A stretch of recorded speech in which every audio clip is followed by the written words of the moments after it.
بالله السميع العليم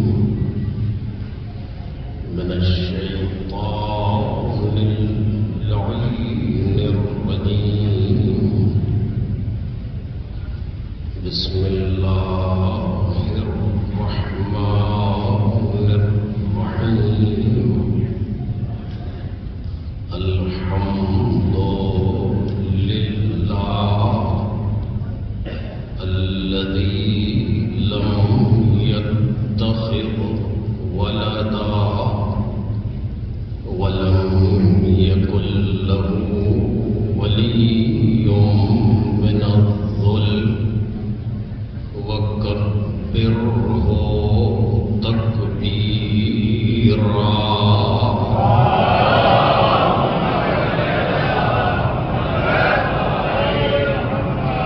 والصلاة والسلام والتحية والإكرام على سيد الأنام العبد المرتضى والنبي المجتبى والرسول المصطفى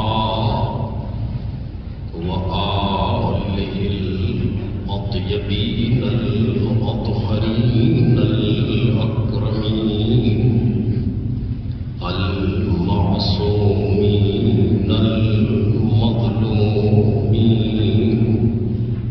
الذين أذهب الله عنهم الرجس وطهرهم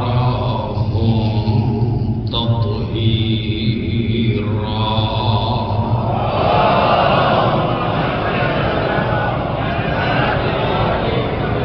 لا سيما الزهراء والسر المستودع فيها واللعن الأبدي على أعدائهم أجمعين أما بعد فقد قال الله الكريم في الذكر الحكيم قل إنما يوحى إلي أنما إلهكم إله واحد فهل أنتم مسلمون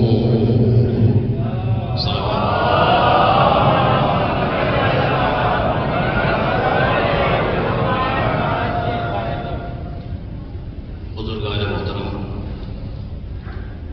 اور برادران کرام القدر، سورہ مبارک انبیاء کی اس آیت کریمہ کے ذیل میں ہماری گفتگو ہو رہی ہے، جس میں ارشاد الہی ہے پیغمبر سے خصوصی خطاب کرتے ہوئے کہ پیغمبر آپ کہہ دیں کہ میری طرف بس یہ وحی ہو رہی ہے کہ تمہارا معبود صرف ایک ہے، فہل انتم مسلمون، کیا تم مسلمان ہوتے ہو؟ اس آیت کریمہ کے توسط سے جو موضوع زیر بحث ہے وہ ہے کربلا جلوگاہ توحید، اور آج ہماری یہ دوسری گفتگو ہے۔ کل کی گفتگو مقدمتاً ہو رہی تھی اور کچھ باتیں اور کچھ سوالات سامنے رکھے گئے کہ جن کے جوابات تقریباً اواخر کی مجلس میں ہمارے سامنے روشن ہوں گے۔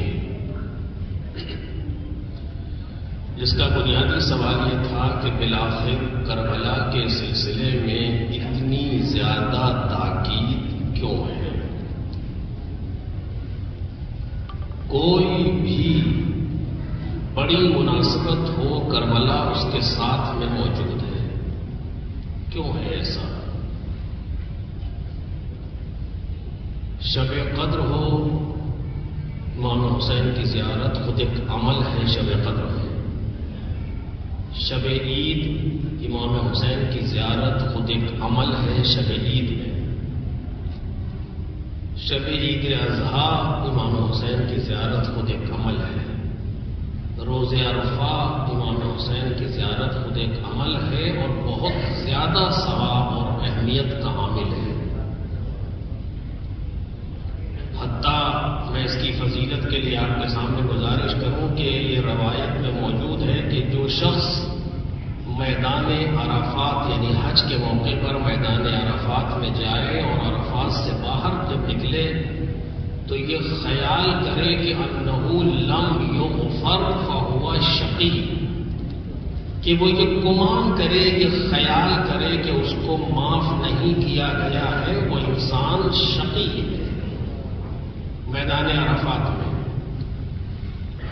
اور امام فرماتے ہیں کہ پروردگار عالم میدان عرفات پہ بعد میں نظر کرتا ہے، زائران حسین پر پہلے نظر کرتا ہے. اتنی فضیلت روز عرفہ یعنی 9 ذی الحج کیوں ہے آخر؟ یہ سوال کل کیا گیا تھا آپ کے سامنے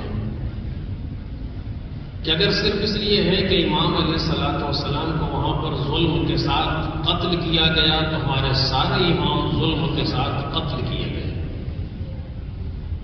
اور یہ میں کہہ چکا کہ کوئی ایسی چیز نہیں ہے کہ یہ بعض اماموں پر کچھ زیادہ فضیلت ہے، جیسے کہ انبیاء کے سلسلے میں یا رسولوں کے سلسلے میں آیا ہے تلک الرسل فضلنا بعضهم علی بعض، ہم نے بعض رسولوں پر فضیلت دی. ایسی کوئی چیز ائمہ طاہرین اور ان 14 کے سلسلے میں نہیں. یہ سارے کے سارے ایک جیسے ہیں. اس کے بعد پھر کربلا کی اتنی زیادہ اہمیت کیوں ہے آخر؟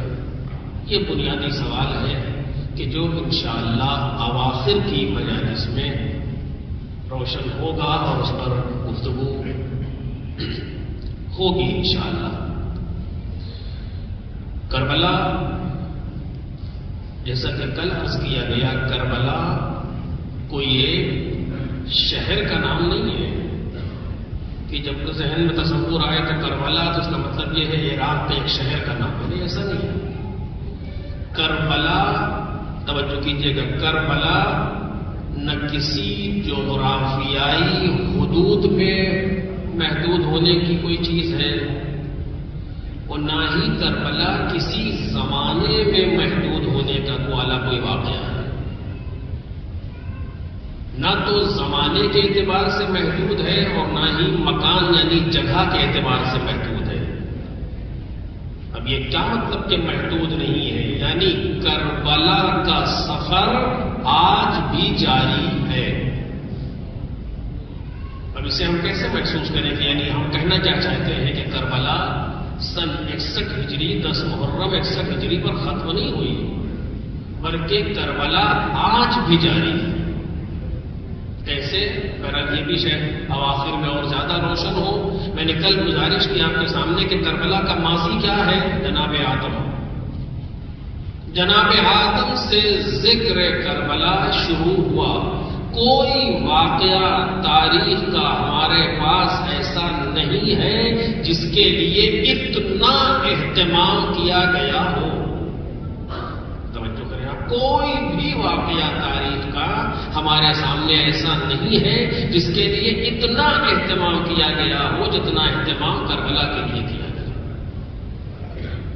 جناب آدم سے شروع ہو رہی ہے گفتگو. اور صرف یہ نہیں کہ ذکر کر دیا جاتا کربلا کا کہ ہوں گے امام حسین جو وہاں پر شہید کیے جائیں گے جناب آدم سے جناب جبریل اتنا نہیں. مکمل مصائب ہے جس کا تذکرہ ہو رہا ہے. مکمل مصائب. کون کون لوگ ان کے ساتھ ہوں گے جو ان کی حمایت کریں گے، کون کون لوگ ان کے خلاف ہوں گے، ان کے دشمنوں ہوں گے. نام بتا رہے، باقاعدہ ذکر کر رہے جناب جبریل. اتنے کی ضرورت کیا ہے یہاں؟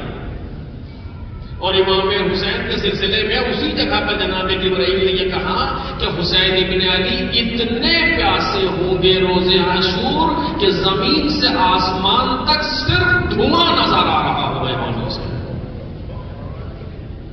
یہ جناب جبرائیل کے جملے ہیں اسی محفل میں، اسی جگہ پر جہاں پر جناب آدم کو سے بیان کر رہے ہیں. اتنی تفصیل کے ساتھ اتنا پیاسے ہوں گے حسین ابن علی کہ زمین سے آسمان تک صرف آپ کو دھواں نظر آ رہا ہو. یہ جناب جبرائیل نے بیان کیا. اتنی تفصیل کی ضرورت کیا ہے جناب آدم سے؟ تو جناب آدم بھی اسی نام پر جا کر کے کریا کر رہے ہیں جو نام امام حسین ہے. آپ کیا سمجھتے ہیں یہ کوئی اتفاق ہے، یہ کوئی چانس ہے؟ ایسا کچھ نہیں ہے. اس دنیا میں میں اکثر کہا کرتا ہوں، اس دنیا میں چانس اور اتفاق ہے ہی نہیں. جو بھی ہو رہا ہے سب پروردگار عالم کا ایک منظم پروگرام ہے جو عمل میں آ رہا ہے. ہر چیز کے پیچھے کوئی نہ کوئی سبب ہے جو پایا جا رہا ہے. اگر یاد رہا تو اسی دن اس پر گفتگو کریں گے آپ کے ساتھ. ہر چیز کے پیچھے کوئی کام انسان انجام دے رہا ہے، اس کے پیچھے کوئی نہ کوئی علت، کوئی نہ کوئی سبب، کوئی نہ کوئی چیز موجود ہے. کوئی بھی چیز ہو جو ہمارے ساتھ دن بھر رونما ہوتی ہیں چیزیں، ہم کہتے ہیں اس نے ایسا کر دیا، اس نے ویسا کر دیا. اس نے کہنے سے پہلے ہمیں چاہیے کہ ہم اپنے اندر دیکھیں کہ ہم نے کیا کیا ہے اس کام کے لیے. کیونکہ جتنی بھی چیزیں ہمارے ساتھ پیش آ رہی ہیں اس کے اکثر کے سبب ہم خود ہیں. ہم دوسروں کی گردن پر ڈالتے ہیں اس چیز کو، اکثر کے سبب ہم خود بنتے ہیں. کہیں کچھ کیا ہوا ہے لہذا مشکل آ رہی ہے. ایک عالم دین کے پاس ایک صاحب ہے کہ ہمارے رشتوں میں تنگی ہے، یہ ہے وہ ہے. انہوں نے سوالات کرنا شروع کیے. نتیجہ جان ملا کہ ان کی ماں ان سے راضی نہیں تھی. والدین راضی ہیں کہ نہیں، یہ فلاں یہ چیز ہے کہ نہیں. بعد پتہ چلا کہ ماں راضی نہیں ہے کہ جب تک اس کو راضی نہیں کرو گے رزق میں برکت نہیں ہوگی. سبب کون ہے؟ ہم خود. اب کبھی اپنے باس کو کہیں، کبھی کسی اور کو کہیں، کبھی کسی اور کے سبب ہم خود ہیں. کہیں نہ کہیں مشکل پیدا ہو رہی ہے. تو خوب بلاخر یہ ایک الگ موضوع ہے جس پر گفتگو ہونی چاہیے.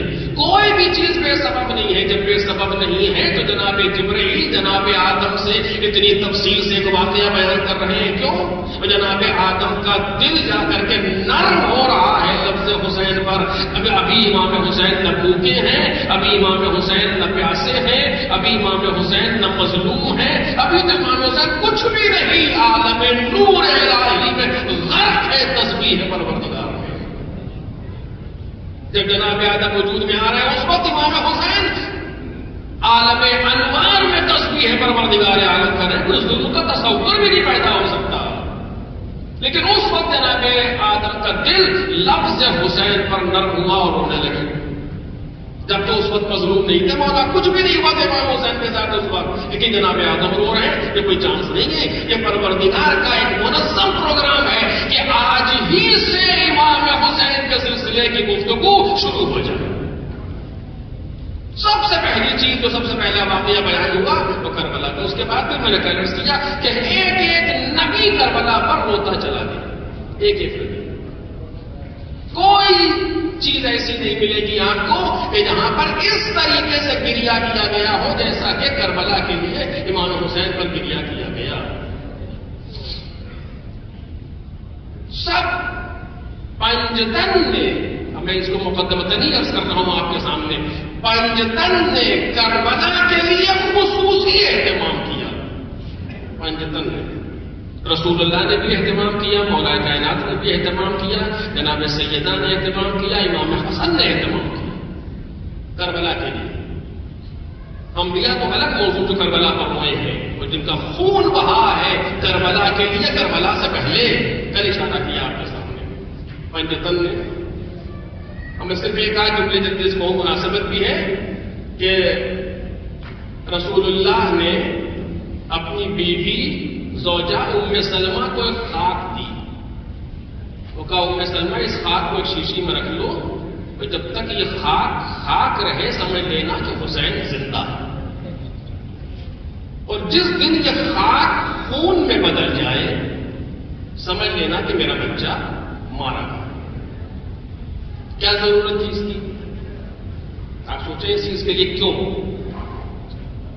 ایسے ہی رسول اللہ نے دے دیا، سوال ہی نہیں پیدا ہوتا کہ ایسے ہی دے دیا.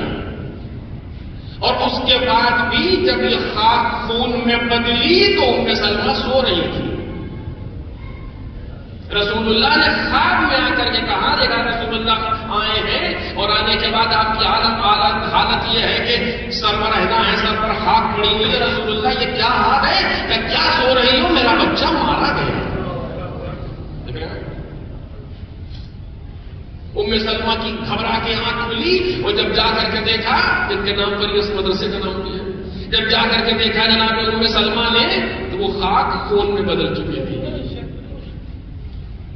کیوں رسول اللہ نے اس چیز کا اہتمام کیا؟ کیونکہ رسول اللہ اپنے آپ کو کربلا میں شریک کر رہے ہیں. توجہ کریں، اور یہ چاہتے ہیں کہ سب سے پہلا عزاخانہ، سب سے پہلا گریہ حسین پر ہمارے گھر میں ہو. ہماری زوجہ ہو جو حسین پر گریہ کر رہی ہو، ام سلمہ. خبر تو مدینے میں آئی جاتی، آج نہیں کل. کیا ضرورت تھی پیغمبر کو اہتمام کرنے کی؟ نہیں، کربلا میں اپنے آپ کو شریک کر رہے ہیں. مولا کائنات جناب عباس سلام اللہ علیہ سے وصیت کر رہے ہیں کربلا کے سلسلے میں. جناب عباس نے اس وصیت کو پورا کیا، میں انشاءاللہ عرض کروں گا. جناب سیدہ کربلا کے روز عاشور کے لیے وصیت کر رہی ہیں جناب زینب سلام اللہ علیہ سے. میری طرف سے گلے کے بوسے لے لیتا ہوں. کیوں آخر کربلا کا ذکر ہے؟ امام حسن بازو پر تعویذ باندھ رہے ہیں، کیوں آخر؟ کربلا کی وجہ سے. دیکھ رہے ہیں، یعنی سب نے کربلا کے لیے اہتمام کیا. کیوں اتنا زیادہ کربلا کے لیے کیا جا رہا ہے؟ وجہ کیا ہے؟ سبب کیا ہے آخر؟ اب اس پر میں نے عرض کیا کہ اس پر گفتگو آپ کے سامنے آواز کی مجالس میں جب بات وہاں تک پہنچے گی تو روشن ہوگی بات کہ کیوں اس طریقے سے ہر امام، ہر نبی کربلا کے لیے، اور امام رسول اللہ تو الا ماشاء اللہ کئی مرتبہ امام حسین کی زندگی میں پیغمبر نے کربلا کے سلسلے میں گریہ فرمایا ہے، خود ولادت سے لے کر کے آخری مراحل تک. امام حسن اپنے دنیا سے جانے کے وقت کربلا کے لیے رو رہے ہیں. مولا کائنات اپنی زندگی میں خواب دیکھ رہے ہیں، کربلا کے لیے گریہ کر رہے ہیں. الا ماشاء اللہ. کیوں؟ بغیر کسی سبب کے ہو ہی نہیں سکتا. کوئی ایسی چیز کربلا میں ہونی چاہیے کہ جو اتنی چیزوں کے لیے سبب بن رہی ہو. کوئی ایسی چیز ہونی چاہیے، ہے یا نہیں آپ کی نظر؟ تو کربلا جناب آدم سے شروع ہوئی، ابھی تک کربلا جاری ہے. کیسے؟ جو کہ ہر امام کربلا پر روتا رہا. آپ نے دیکھا ہے، آپ جانتے ہیں. حتیٰ یہاں تک گفتگو ہو رہی ہے کہ جناب امام رضا علیہ الصلوۃ والسلام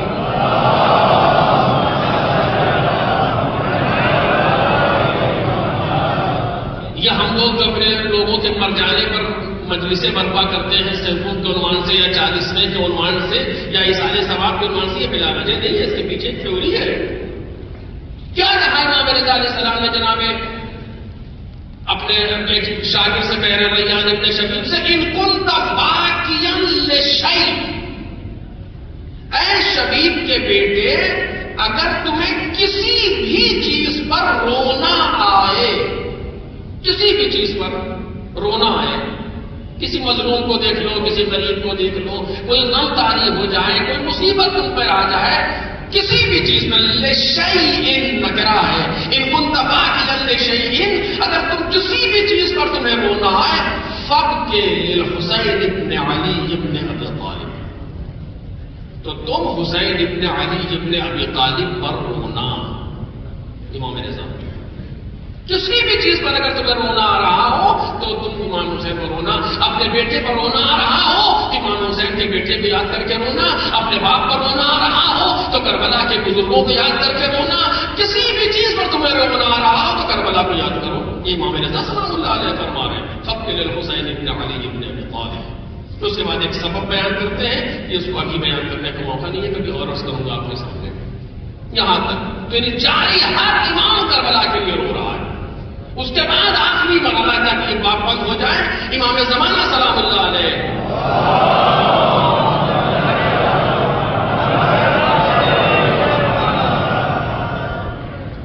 دنیا میں تشریف لائیں گے، دنیا میں تشریف لائیں گے، مراد ہیں دنیا میں موجود ہیں، ہر جگہ موجود ہیں. کوئی ذرہ کائنات کا امام کے وجود سے خالی نہیں ہے. لیکن جب ظاہر ہو کے جب آپ کا ظہور ہوگا، کعبے کی دیوار سے پیٹھ لگا کے کھڑے ہوں گے اور آواز دیں گے یا اہل العالم انا جدی الحسین قتلوہ دشانا. اے دنیا والوں، میں وہ ہوں کہ جس کے جد حسین کو پیاسا قتل کر دیا گیا. دیکھ رہے ہیں، یعنی ایمان کا تصور بھی کربلا کے ساتھ لگا ہوا ہے. دعائیں میں دعا پڑھتے ہیں این الطالب بدم المقتول بکربلا. کہاں ہے آپ کربلا کے خون کا بدلہ لینے والے؟ یعنی جناب آدم سے جو کربلا شروع ہوئی تو امام زمانہ تک کربلا جا رہی ہے. کربلا کسی جغرافیائی حدود میں محدود ہونے والے واقعے کا نام نہیں ہے، کسی زمانے میں حاصل ہونے والے واقعے کا نام نہیں ہے. کربلا ایک جرائم تاریخ ہے کہ جو تاریخ کے آگے آگے چل رہا ہے. ہمیں اس چیز کو سمجھنا پڑے گا اور ہمیں اس چیز کو محسوس کرنا پڑے گا. کیا کہا تھا اس رہبر کبیر نے، اس مرد فقیہ نے کہ ماں ہر چدارین از محرم و سفر دارین، کہ ہمارے پاس جو بھی ہے وہ محرم و سفر کا نتیجہ ہے. کتنا بڑا کام انجام دینے والا انسان کہ تاریخ میں جس کی مثال نظر نہ آئے، وہ یہ نہیں کہنا کہ ہمارا کمال ہے، کہتا ہے میرے پاس جو بھی ہے وہ محرم و سفر کا نتیجہ ہے. محرم سفر یعنی کربلا. بس بحث یہ ہے کہ ہم کربلا کو دیکھ کس عنوان سے رہے ہیں، ہم کربلا کو دیکھ کیسے رہے ہیں، کربلا سے ہم لے کیا رہے ہیں. بحث یہ ہے ہم نے کربلا کو کس چیز کے لیے کربلا کو محسوس کیا. اگر کربلا کو ہم منا رہے ہیں، کربلا کا ذکر کر رہے ہیں، آخر کیوں؟ اس پر بحث ہونی چاہیے. بہرحال تو خیر انشاءاللہ اس لفظ پر بعد میں آگے بڑھ کر کے گفتگو ہوگی. میں آج کروں گا آپ کے سامنے اواخر کی مجالس میں کہ راز کیا، بہت سے راز ہیں جو پائے جاتے ہیں. ایک کی طرف اشارہ کروں گا جو بہت بنیادی راز ہے، اسی پر گفتگو آخر تک پہنچے گی. آج میں ابتدا کے حوالے سے کچھ عرض کرنا چاہتا ہوں کہ جو آیت آپ کے سامنے گزارش کی گئی اس میں چند لفظیں استعمال ہو رہی ہیں، ان کا بیان کریں، پھر اصل موضوع شروع. اصل موضوع سے کربلا ہے، اس میں ہمارے موضوع میں کربلا جلوگاہ توحید. آیت ہے سورہ انبیاء کی، آیت نشان 108، آپ اٹھا کے دیکھ سکتے ہیں. شروع ہو رہی ہے لفظ قل سے. بس اسی پر آج گفتگو کروں گا، وہ کل بات کے لفظ پر. آیت کے الفاظ کا بیان ہونا ضروری.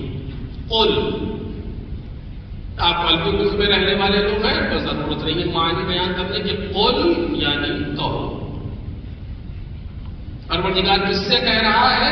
پیغمبر سے.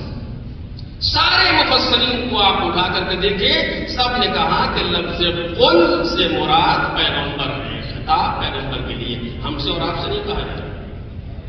کیا آج ہم سے کہا جا رہا ہو کہ ہم کہیں نہیں، ہم نے نہیں، ہمیں صرف پیغمبر سے کہا گیا.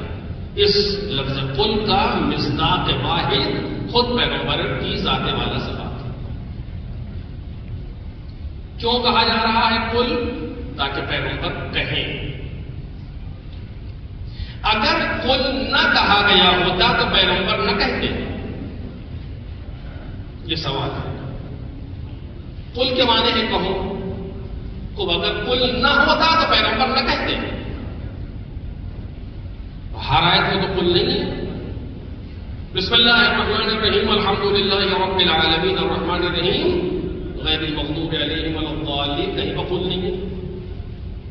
کتنے سورے سے انا اعطیناک الکوثر فصلی لربک وانحر ان شانئک هو الابتر، قل نہیں ہے اس میں. لیکن پیغمبر نے کہا، پہنچا، ہم تک آیا. سوال ہے نا؟ صحیح نہیں نا سوال؟ اگر یہ مثلا پہلی آیت ہوتی اور پہلی آیت میں قل آتا تو بات سمجھ میں آتی تھی کہ ہاں پیغمبر کو بھی آج سے وہی کہنا شروع ہوا ہے، پروردگار نے کہہ دیا کہو، اس کے بعد پیغمبر کہتے رہیں گے. لیکن ایسا بھی نہیں ہے. پہلی آیت میں قل ہے نہیں. جو پہلی آیت پیغمبر پہ آئی وہ آئی پڑھو، اقرا، پڑھو. تو جس کو خود پیغمبر سے کہا گیا پڑھنے کے لیے، اس کو بھی پیغمبر نے سب کو سنا دیا. ربک الذی خلق، یہ پہلی آیت ہے جو پیغمبر پر نازل ہوئی 27 رجب، تو پیغمبر نے سنا دیا اس کو. بعض اگر یاد رکھو ساری آیتوں میں کل ہوتا تب بھی سمجھ میں آتی ہے بات. جب بھی کہلوانا ہوتا پروردگار کہتا کہو، پیغمبر کہہ دیتے. ساری آیتوں میں کل نہیں ہے، بعض میں ہے بعض میں نہیں ہے. بہت سی آیتوں میں کل ہے، کچھ سوروں میں کل ہے اور کچھ آیتوں میں کل ہے. کہو کیوں ہو رہا ہے ایسا؟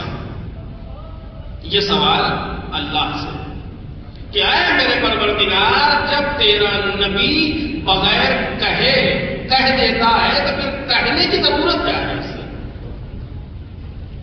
کیونکہ اب آپ توجہ کیجیے گا، قرآن مجید کا کوئی ایک لفظ بھی ایسا نہیں ہے جو بے معنی ہو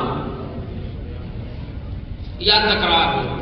قرآن مجید حرف زائد استعمال نہیں کرتا بے سبب. کبھی گرامر کی بات ہے، یہاں عرض نہیں کروں گا آپ کے سامنے. قرآن مجید تکرار نہیں کرتا کسی چیز کی. یہ آپ کو شاید تھوڑا سا عجیب سے لگے، کیسے تکرار نہیں کرتا؟ بسم اللہ الرحمن الرحیم قرآن مجید میں 114 مرتبہ آئی ہے، تو تکرار نہیں ہے. بسم اللہ الرحمن الرحیم جی نہیں، تکرار نہیں ہے. ہر مرتبہ بسم اللہ الرحمن الرحیم کے ایک الگ معنی ہے جو دے رہا ہے. فَبِأَيِّ آلَاءِ رَبِّكُمَا تُكَذِّبَانِ ایک الگ معنی ہے جو دے رہا ہے پہلے والے جملے کے اعتبار سے. بسم اللہ کے معنی کیا؟ جلدی سے کہہ دوں تاکہ بات مکمل ہو جائے. بسم اللہ کے معنی کیا ہے؟ شروع کرتا ہوں اللہ کے نام سے جو رحمان و رحیم ہے. اور شروع کرتا ہوں بھی آیت میں نہیں ہے.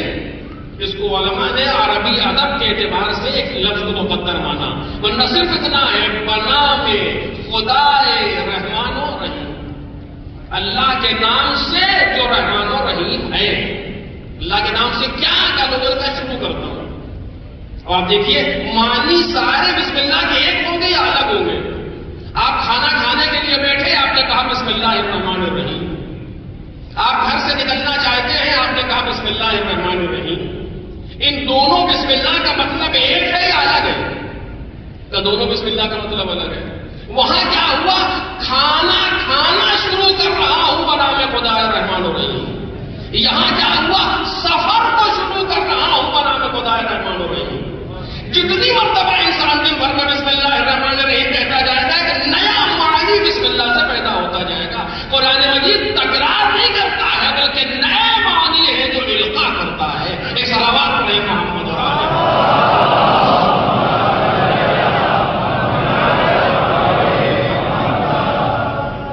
ایسا قرآن مجید.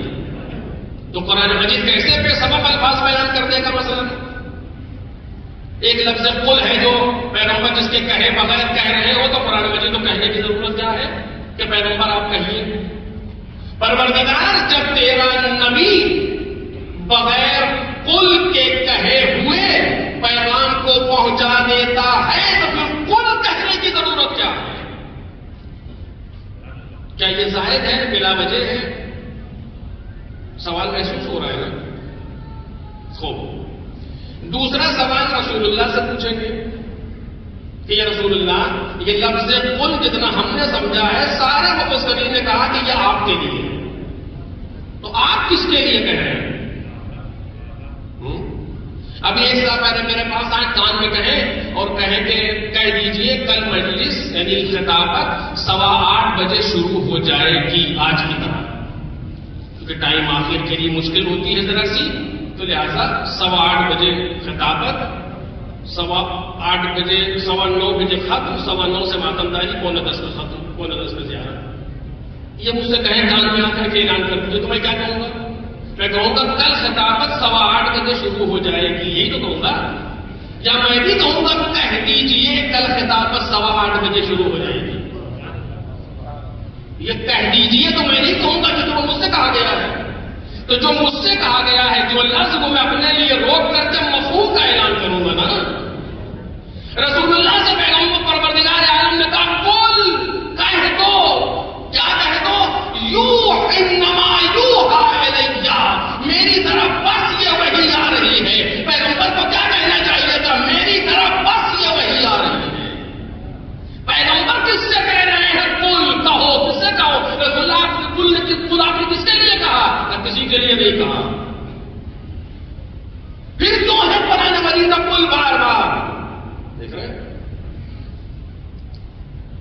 اس سوال کے جواب میں آج آپ کے سامنے رکھنا چاہتا ہوں کہ پھر بار بار قل کیوں آ رہا ہے قرآن مجید میں؟ قل ان کنتم تحبون اللہ فاتبعونی، اگر تم اللہ سے محبت کرتے ہو تو میرا اتباع کرو. قل لا اسألکم علیہ اجرا الا المودۃ فی القربى، قل هو اللہ احد، قل اعوذ برب الناس، قل کیوں آخر؟ مجھے نہیں معلوم میرے عزیزوں. اور قل کو آپ لے کر کے بات کو آگے بڑھا بھی نہیں سکتے، کیونکہ یہ قل صرف پیغمبر کے لیے ہے، ہمارے لیے نہیں ہے. لیکن ہمیں اسی طریقے سے پڑھنا ہے. وجہ کیا ہے؟ توجہ کیجیے، ایک اہم مطلب ہے جسے عرض کرنا چاہتا ہوں. عزیزو، آج بنام معارف دین جو بھی ہمارے پاس ہے کس چیز کا نتیجہ ہے؟ بنام معارف دین، دین کے نام پر ہم جو بھی جانتے ہیں وہ کس چیز کا نتیجہ ہے؟ نبی کتنے ہیں؟ 1,24,000. آپ نے دیکھا ہے سب کو؟ کتابوں میں سب کے نام موجود ہیں؟ نہیں. قرآن مجید میں سب کا تذکرہ کیا، عدد بتائیے؟ نہیں. کیوں مانتے ہیں؟ رسول کتنے ہیں؟ کیا 313 سب کو جانتے ہیں آپ؟ نہیں. پھر کیسے مانتے ہیں؟ نام سب کے موجود ہیں؟ نہیں. پھر کیوں مانتے ہیں؟ دیکھ رہے ہیں؟ جنت ہے؟ جی بالکل ہے. دیکھیے آپ نے کیسے معلوم؟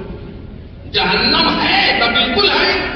جنت، جہنم، پل صراط، سلسبیل، میزان، حور، غلمان، نہریں، سب کچھ ہر چیز کو مانتے ہیں. کسی چیز کو دیکھا ہے؟ کسی کو نہیں.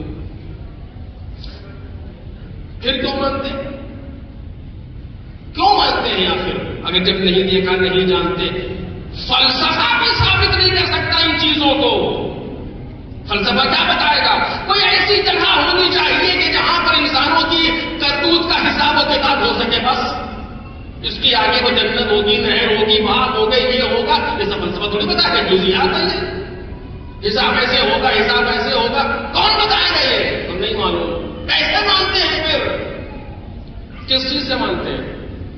صرف اور صرف پیغمبر کے کہنے سے. توجہ میرے عزیز، پیغمبر کی زبان کے علاوہ ہمارے پاس کوئی دوسرا سورس ہے ہی نہیں. کتنے جانشین ہوں گے پیغمبر کے کبارہ؟ سورس کا صرف زبان پیغمبر، صرف زبان پیغمبر. اذان، اقامت، نماز کی رکعتیں، روزوں کی گنتیاں، مستحب روز، سب کچھ زبان پیغمبر. چھوڑیے ساری چیزوں کو، خود قرآن مجید کا زبان پیغمبر، زبان پیغمبر. بیٹھے رسول اللہ، اچانک خاموش ہو گئے. اصحاب سامنے بیٹھے، کیا ہوا؟ کہ ابھی میرے اوپر وحی آئی تھی، میرے بھائی جبرائیل نازل ہوئے تھے. کس نے دیکھا جتنے وہاں بیٹھے تھے؟ کسی نے نہیں. مان کیوں رہے ہیں؟ زبان پیغمبر.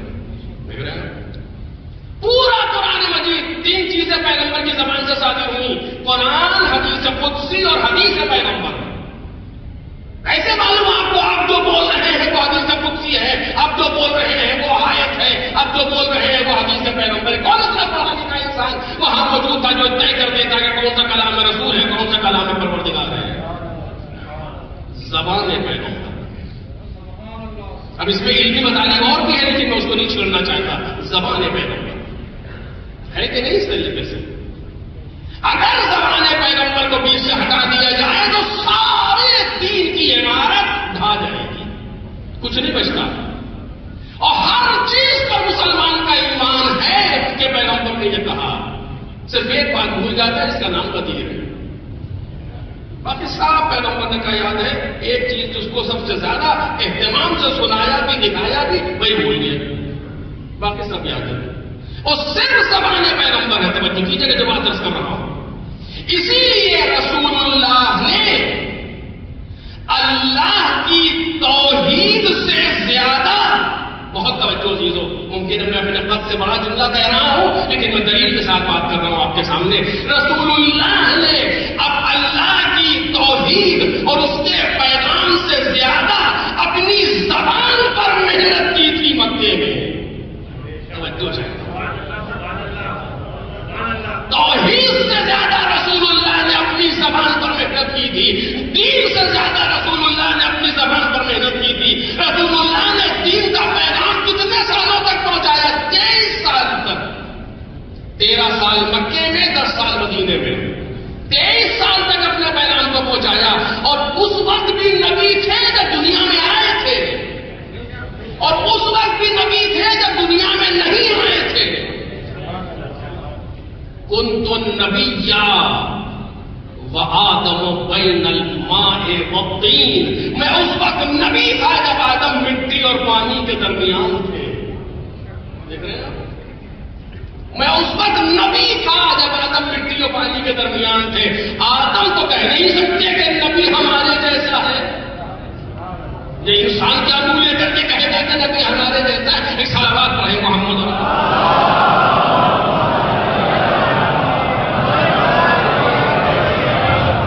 سے گزارش ہے کہ تھوڑا تھوڑا پلیز آگے تشریف لے جائیں. پیچھے سے رہنا چاہیے. سلوات پڑھتے ہوئے آپ لوگ آگے تشریف لے.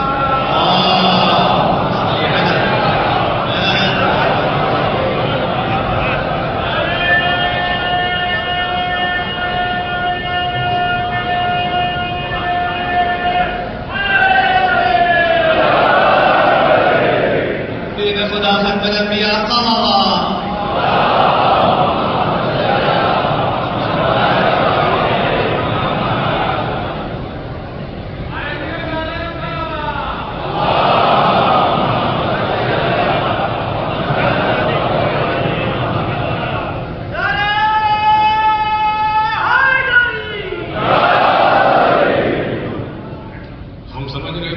سے وہ کہیں گے کہ مجمع کو آگے بلا لے. صرف ہمارے پاس مائک ہے، ان کے پاس بھی تھا. ایک صلوات پڑھیں محمد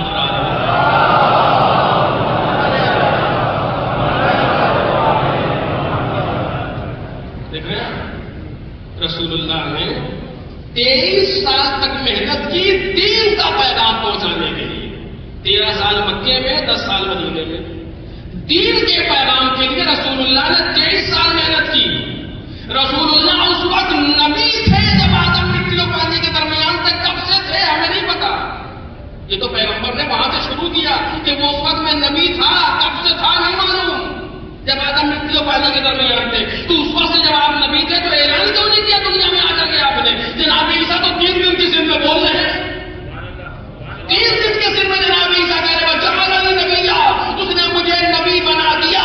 تو آپ تو نہیں بول رہے ہیں کہ جناب عیسیٰ آخری نہیں تھے، میں آخری ہوں. جناب عیسیٰ کے ماننے والے اگر مشکوک ہو جائیں گے تو مشکل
تم سے کہوں کہ اس پہاڑ کے پیچھے لشکر ہے تو مانو گے؟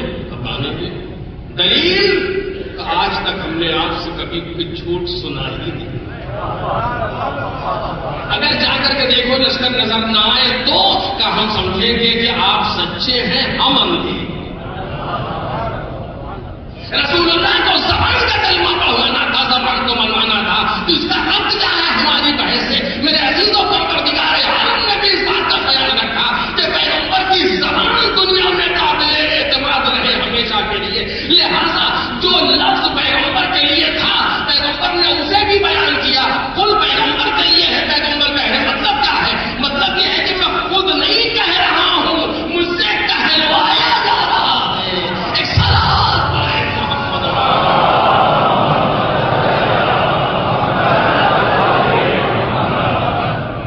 خود نہیں کہہ رہا ہوں، مجھ سے کہلوایا جا رہا ہے۔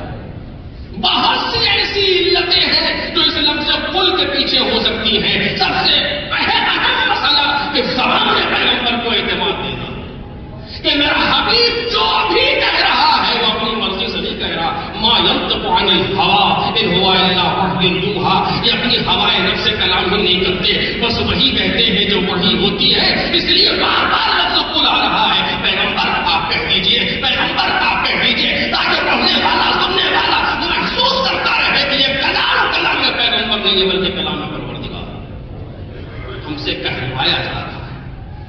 اور رسول اللہ جب بھی جواب دے کبھی مسئلہ نہیں ہے کہ ہم موجود ہیں، ہم کہہ رہے ہیں لوگ مان لیں گے۔ ایک بات جلدی سن لیجیے بغیر کسی مقدمے کے، ایک وقت آئے گا جب نشے کی حالت میں ایک شخص تخت خلافت پر بیٹھ کے یہ کہے گا کہ لعبت ہاشم بالملک فلا خبر جاء ولا وحی نزل، بنی ہاشم نے حکومت حاصل کرنے کے لیے ایک کھیل کھیلا تھا، نہ کوئی وحی آئی تھی نہ کوئی خبر آئی تھی۔ یعنی مطلب یہ تھا کہ یہ قرآن مجید وحی نہیں ہے، میرے پیغمبر نے خود ترتیب دے لیا تو پیغمبر آواز دیں گے۔ ایسے وقت میں تم نہ بولنا، یہ لفظ قل خود کہے گا کہ کہہ نہیں رہا ہوں، مجھ سے کہلوایا جا رہا ہے۔ ایک صلاۃ پڑھ دیں محمد۔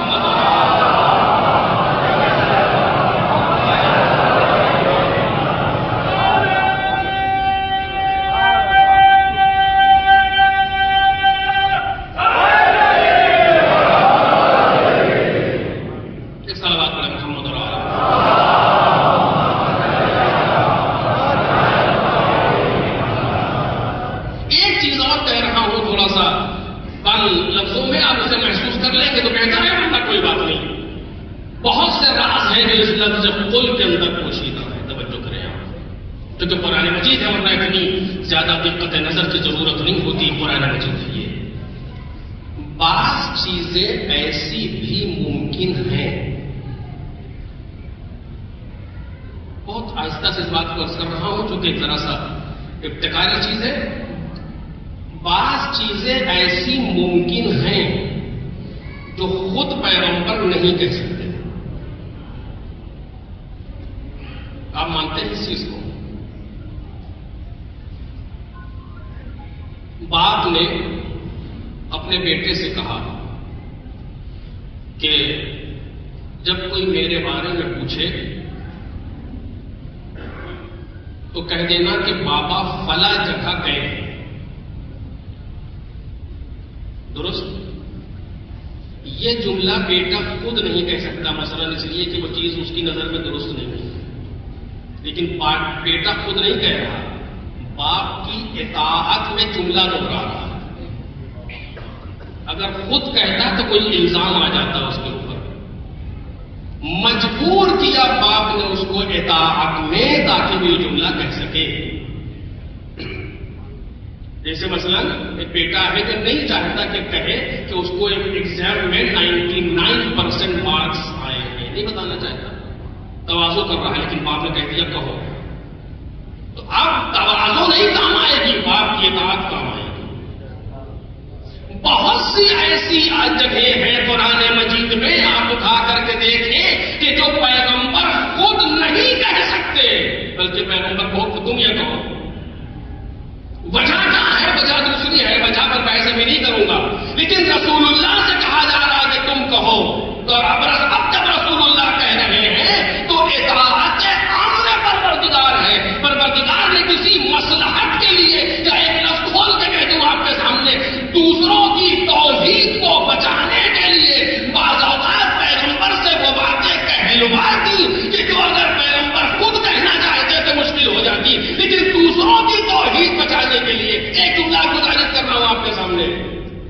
پیغمبر سے کہا قرآن مجید میں جو میرے موضوع میں بھی ہے، قل انما انا بشر مثلکم، اے نبی کہو کہ میں تم جیسا بشر ہوں. پروردگار کے امر سے پیغمبر نے کہا کہ میں تم جیسا بشر ہوں، یوحا الیہ، مجھ پر وحی آتی ہے، جبکہ پیغمبر بھی جانتے ہیں کہ میں ان جیسا نہیں ہوں. پیغمبر بھی جانتے ہیں کہ میں ان جیسا نہیں ہوں. یا رسول اللہ جب آپ ان جیسے نہیں ہیں تو کیوں کہہ رہے ہیں؟ تو قل ہے پروردگار عالم کہلوا رہا ہے. قل انما انا، بس اور بس. لفظ انما کے ساتھ بات کر رہا ہوں، انما کچھ اور ہوئی نہیں سوائے بشر کے. قل انما انا بشر مثلکم، آپ کہہ دیجیے کہ میں تم جیسا بشر ہوں. کیوں؟ لوگوں کی توحید بچانے کے لیے. اس لیے کہ جناب عیسیٰ کے ماننے والوں نے عیسیٰ کو خدا کا بیٹا کہہ دیا، جناب عزیر کے ماننے عزیر کو خدا کا بیٹا کہہ دیا. جب یہ عزیر اور عیسیٰ کو دیکھ کر کے خدا کا بیٹا کہہ رہے ہیں تو جب پیغمبر کو دیکھیں گے تو خدا ہی کہہ دیں گے. پروردگار نے پہلے سے کہا کہ میں بشر ہوں تم جیسا. ایک صلوات پڑھے محمد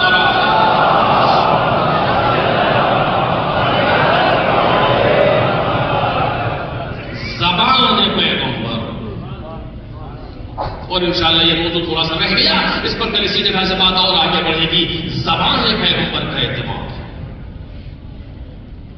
اور اگر زبان پیغمبر کو ہٹا لیا جائے، مشکوک ہو جائے زبان پیغمبر، پورے دین کی عمارت خراب ہو جائے. بس میں بات کو اسی جگہ پر روک رہا ہوں، چونکہ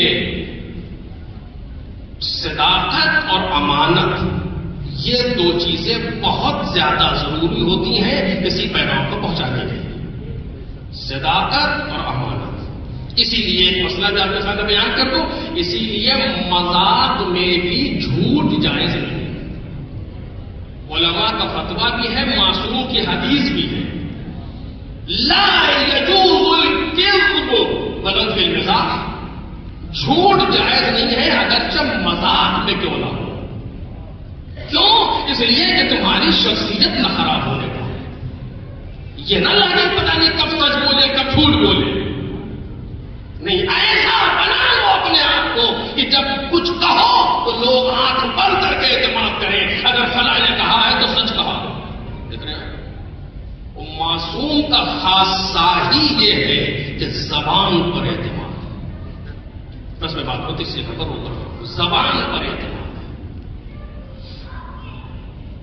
اور اگر زبان مشکوک ہو جائے تو سب کچھ ختم ہو جائے. امام حسین مدینے سے چل رہے ہیں، لوگ امام حسین کو روک رہے ہیں کہ آپ نہ جائیے. کہا جا رہا ہے عراق نہیں، عراق نہیں. عجیب، یعنی کیسے لوگ تھے واقعی. آج ہمیں تعجب ہوتا ہے کیسے لوگ تھے. آپ امام سے کہہ رہے ہیں کہاں جائیں کہاں نہ جائیں. یہ امام وقت ہے. امام یعنی خود مرضی پروردگار، اور ان سے کہہ رہے ہیں کہ آپ نہ جائیے. آپ ہوتے کون کہنے والا کہاں جائے کہاں نہ جائے. یہ امام ہے. رسول امام کو اپنے اس سفر کو مدلل کرنا پڑا آخر میں. اب بالکل وقت نہیں رہی میں تفصیل میں جاؤں. مدلل کرنا پڑا امام کو. جب لوگوں نے زیادہ کہا تو امام نے کہا سنو، ان اللہ شاء ان یرانی قتیلا، خدا چاہتا ہے کہ مجھے قتل ہوا دیکھے. امام نے کہا ان اللہ شاء ان یرانی قتیلا.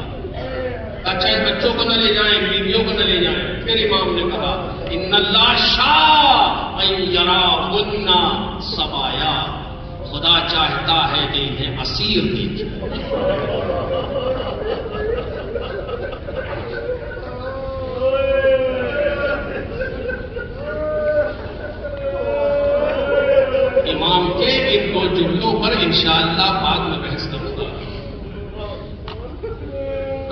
حسین یہ کہہ کر کے مدینے سے چلے.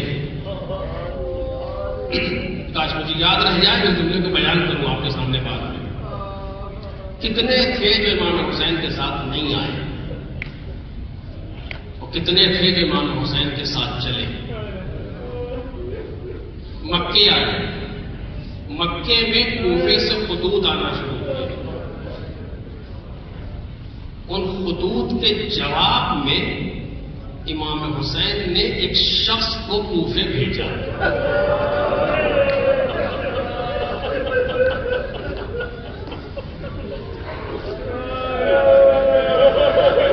اور اگر جناب مسلم کی کتاب فضیلت سے سارے جملے ساری چیزیں مٹا دی جائیں اور امام حسین کا ایک جملہ لکھ دیا جائے تو کافی. انی باعث الیکم اخی وابن عمی وثقتی من اہل بیتی. میں تمہاری طرف بھیج رہا ہوں اپنے بھائی کو. جبکہ آپ جانتے ہیں عربی میں بھائی یعنی سگا بھائی کو کہا جاتا ہے, سگے بھائی کو. اخی وابن عمی, چچا کے بیٹے کو. اور اس کے بعد کیا کہا؟ وثقتی من اہل بیتی, میرے اہل بیت میں ایک بھروسے مند فرد. جناب مسلم کی فضیلت کے لیے اتنا کافی ہے کہ جناب مسلم ثقۃ الحسین ہے. مجھے نہیں ملا کہ امام جناب مسلم نے کہا ہو کہ مولا میں آپ کے ساتھ رہنا چاہتا ہوں, کسی اور کو بھیج دیں. نہیں, جیسے ہی امام حسین نے جناب مسلم سے کہا سر جھکا کے چل دیے. چونکہ زبان امام حسین پر اعتماد ہے, زبان امام حسین پر اعتماد ہے. کیونکہ یہ جو کہہ رہے ہیں وہ مشیت پروردگار ہے. بھیا میں اپنے بھائی کو بھیج رہا ہوں, یہ جا کر کے تمہارے حالات مجھ سے بتائیں گے, اس کے اعتبار سے میں فیصلہ کروں گا. مسلم کوفے آ گئے. کوفے میں جناب مسلم کے ہاتھ پر لوگوں نے بیعت شروع کی. بیعت جناب مسلم کی نہیں ہے, ہاتھ جناب مسلم کا ہے, بیعت امام حسین کی. امام حسین کی بیعت ہو رہی ہے جناب مسلم کے ہاتھوں پر. 18,000 لوگوں نے جناب مسلم کی بیعت کی. جناب مسلم نے امام حسین کو صورتحال کے ساتھ خط لکھ دیا کہ یہ ہو گیا. اب تفصیل کا بالکل وقت نہیں رہ گیا. اسی دوران کوفے والوں نے یزید کو لکھا کہ مسلم ابن عقیل یہاں آئے ہوئے ہیں, حالت یہ ہے اگر کچھ دن اور رہ گئے تو کوفہ ہاتھ سے چلا جائے گا. یزید ملعون نے ابن زیاد کو کوفے بھیجا. ابن زیاد چہرے پر نقاب ڈال کے بنی ہاشم کا لباس, اپنے آپ کو لباس بنی ہاشم میں پنہا کر کے کوفے میں وارد کیا. اس نے جناب مسلم کہہ چکے تھے امام حسین آنے والے ہیں, لوگ دھوکہ کھا کر سمجھے کہ حسین ابن علی آئے. اور اس نے ایک ایک چہروں کو پڑھنا شروع کیا, دیکھنا شروع کیا. اور اس کے بعد جب دارالامانہ پر پہنچا تو نقاب ہٹائی اور اعلان کیا. اور اس کے بعد سے لوگ جناب مسلم سے دور ہونا شروع ہو گئے. جس نے مسلم کو پناہ دی اس کا خون حلال ہے, اس کے مال کو لوٹ لیا جائے گا, تباہ کر دیا. اعلان عام ہو گیا. لوگ جناب مسلم سے دور ہونا شروع ہو گئے. نوبت یہ آئی کہ وہ کوفے کی مسجد جس میں جناب مسلم جب نماز پڑھاتے تھے تو پوری مسجد چھلکتی تھی نمازیوں کی. تقریباً 6 ذی الحج ہے کہ جب جناب مسلم مغرب کی نماز پڑھانے آئے ہیں تو جناب اس نماز میں 30 لوگ ہیں. تاریخ نے لکھا ہے باقاعدہ. اور جب نماز پڑھا کر کے چلے ہیں تو 10 لوگ بچے ہیں. اور جب باب الکندا سے جناب مسلم کوفے کی مسجد سے باہر نکلے ہیں تو اکیلے.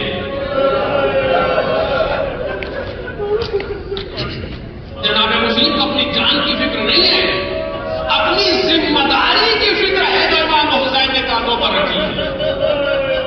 میں نے ان حالات کو اپنے مولا سے بتایا ہے, ان حالات کو بھی مولا سے بتاؤں. کوفے کے جس دروازے پر جاتے ہیں پہرا لگا ہوا ہے, نکل نہیں پا رہے. رات بھر کوفے میں ٹہلتے رہے. جب سورج نکلا تو گھوڑے کو شاہراہ عام پر چھوڑ کر کے خود ایک ٹوٹی سی مسجد پہ جا کے بنا دے دی.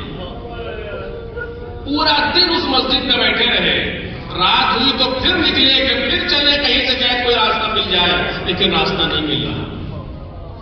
ادھر جناب ہانی گرفتار ہو چکے ہیں, جناب مسلم کو اطلاع مل رہی ہے. اب رات جب آئی تو جناب مسلم بھوکے بھی ہیں اور پیاسے بھی.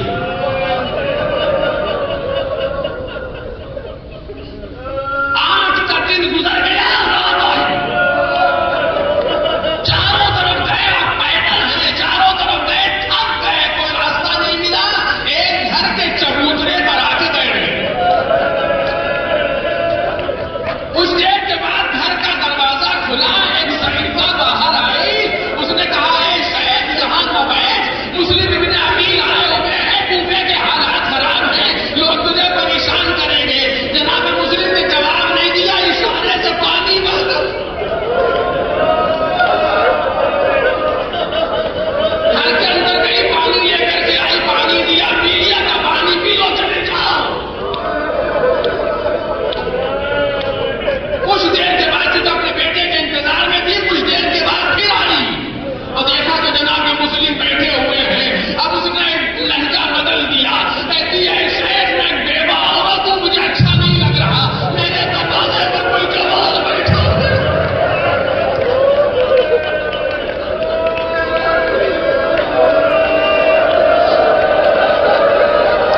اپنے گھر چلا جا, بس سننا تھا. جناب مسلم نے کہا, یہ بتا بیوی جس کا گھر نہ ہو کہاں جائے, کہاں کے رہنے والے ہو, کہاں مدینہ, مدینے میں کہاں, کہاں کس محلے میں, بنی ہاشم, ارے نام کیا ہے, کب مسلم ابن عقیل. ہاتھوں کو جوڑا, بولا گھر آئیے, مجھے معلوم رکھو. کھانے پانی کا انتظار کیا لیکن کھانا نہیں کھایا, صرف پانی پیا. پوری رات مسلح پر ہے, ابھی نماز صبح سے فارغ نہ ہوئے تھے کہ تلواروں کی آوازیں, نیزوں کی آوازیں, گھوڑوں کی آوازیں آنے لگی. انا للہ کہہ کر کے اٹھے. ارے کہاں چلے ہیں, کہاں سن نہیں رہی ہو, دشمن آ گئے. یہ میری غیرت کو دبانا نہیں ہے کہ میری وجہ سے دشمن میرے گھر پہ آ جائے. اے مسلم, تمہاری غیرت کو سلام ہو. ارے سید سجاد سے پوچھو, جن کی نگاہوں کے سامنے دشمن خیموں کے اندر.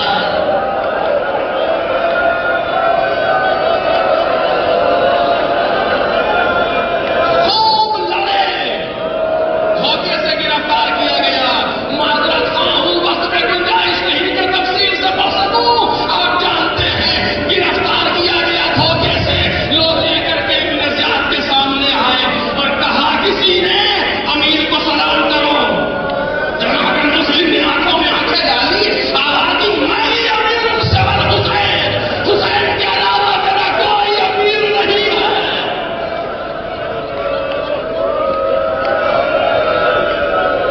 کچھ گفتگو ہوئی اور اس کے بعد کہا, بالا خانے پر لے جا کر کے سر قلم کر لیا جائے. مجھے 2 رکعت نماز کی مہلت دے دے. 2 رکعت نماز پڑھی, مکے کا رخ کیا, آواز دی, السلام علیکم.